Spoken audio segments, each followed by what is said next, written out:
Budi Ari sedang ingin menyampaikan satu pesan atau titipan-titipan yang ingin disampaikan kepada Presiden Jokowi yang perlu dibahas secara serius. Wah. Karena nggak mungkin pertemuan ini bisa terjadi atau direla-relain Budi Ari harus berkunjung ke Solo tanpa pembahasan-pembahasan yang begitu penting. Kan aneh gitu rasanya. Kalau akhirnya ini memang tidak pernah ada. Sekelas menteri itu masih datang ke rumahnya. Bahkan dia bisa memerintah menteri-menteri ini untuk datang ke rumahnya. Dia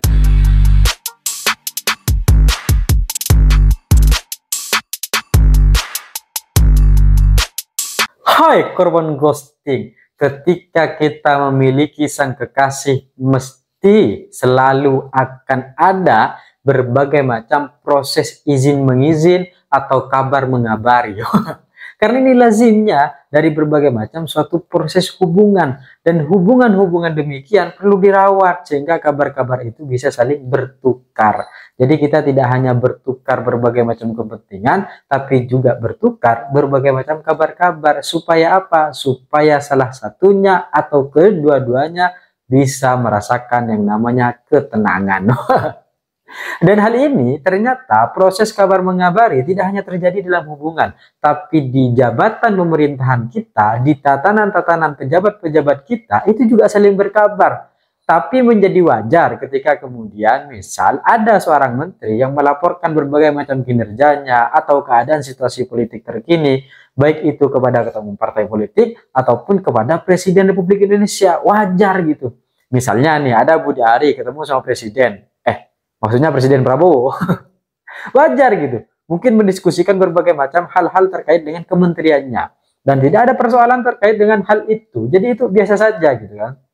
Atau ada orang-orang yang kemudian menjadi bawahan Projo dan bertemu dengan seorang Budi Ari misalnya. Sebagai ketua umum Projo. Wajar gitu. Karena mereka memiliki berbagai macam hubungan. Baik secara struktural ataupun kepentingan-kepentingan. Yang menjadi tidak wajar adalah ketika akhirnya seorang Joko Widodo, mantan Presiden Republik Indonesia atau presiden yang sudah selesai dengan jabatannya, kemudian ada seorang menteri yaitu Budi Ari, menteri aktif dan bukan berkunjung di hari Minggu karena hari Minggu libur katanya kan, datang mengunjungi Jokowi, gak tahu ada apa.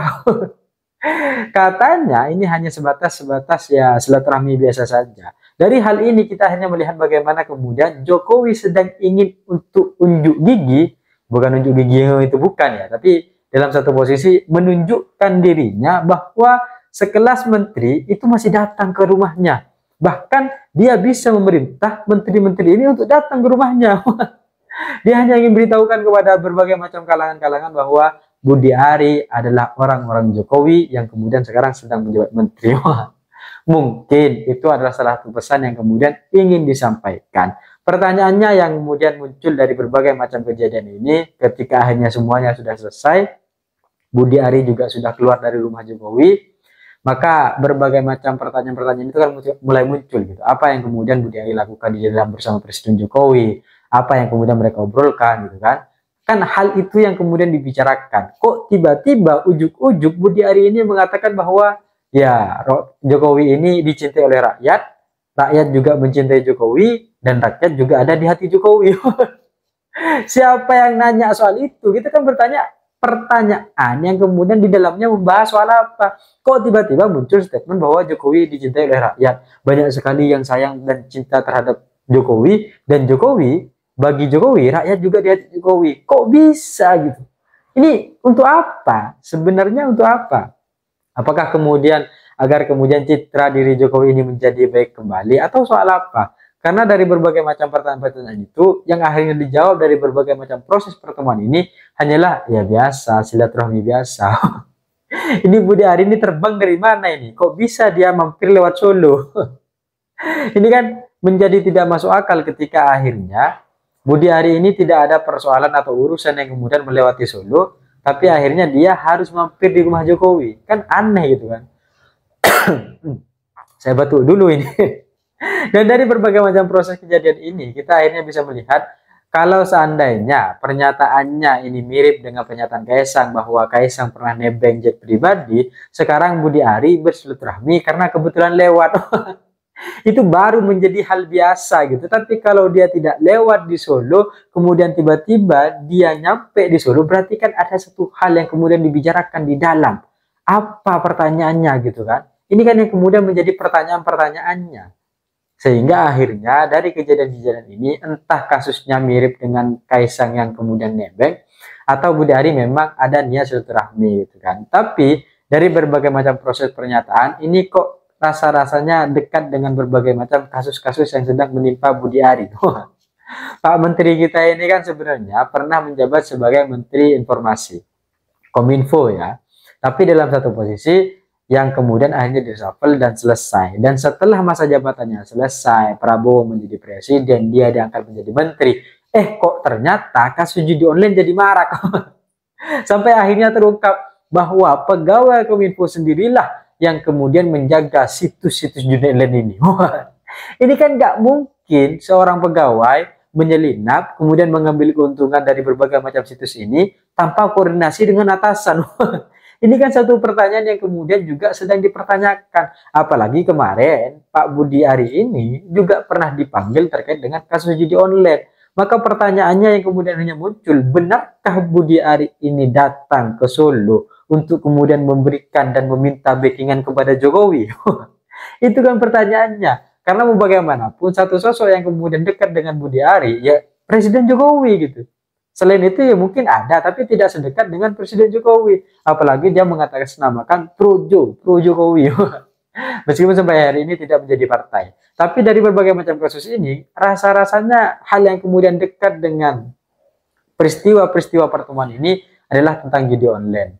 Atau memang Budi Ari sedang ingin menyampaikan satu pesan atau titipan-titipan yang ingin disampaikan kepada Presiden Jokowi yang perlu dibahas secara serius.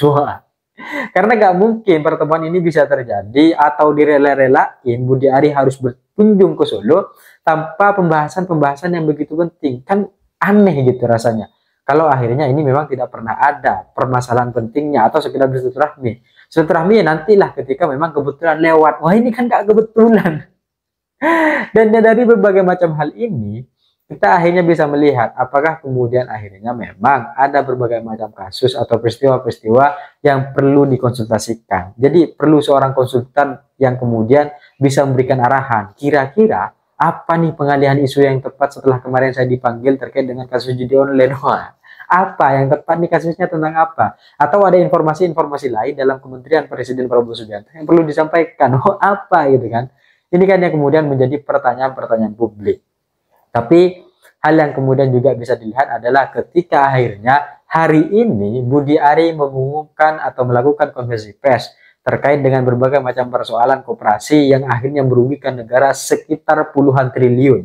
Baik itu 26 triliun atau sekian lainnya gitu kan. Dan ini diumumkan oleh Budi Ari. Jangan-jangan kemarin hasil konsultasinya adalah buat isu baru terkait dengan kerugian negara sehingga ini bisa menjadi tanggung jawab dan kamu akan menjadi superhero.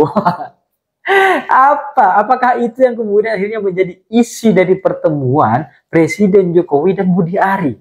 Sehingga soal ini yang kemudian dibahas gitu. Karena selama ini kan Prabowo Subianto mengatakan bahwa sebagai kepala negara, beliau mengatakan bahwa ya berbagai macam koruptor-koruptor yang pernah melakukan gitu kan dan mengambil keuangan negara asalkan dikembalikan ya kita bisa maafkan lah, tapi sembunyi-sembunyi ya. Mungkinkah ini juga termasuk dari upaya agar kemudian Budi Ari terlihat baik dan mengembalikan semua kerugian negara, tapi akhirnya berbagai macam kasusnya terkait dengan judi online itu bisa bebas. Wah, ini kan semacam pernyataan-pernyataan, pertanyaan-pertanyaan yang kemudian tidak menemukan kepastian seperti apa sebenarnya isi pertemuannya. Karena katanya ini hanya silaturahmi biasa, bahkan tidak ada pers-pers yang diundang terkait dengan pertemuan ini. Wah, biasanya dalam lingkup pejabat kita, hal yang tidak diucapkan adalah hal yang benar. Jadi hal yang diucapkan itu semacam silaturahmi misalnya, ya itu bukan kebenaran.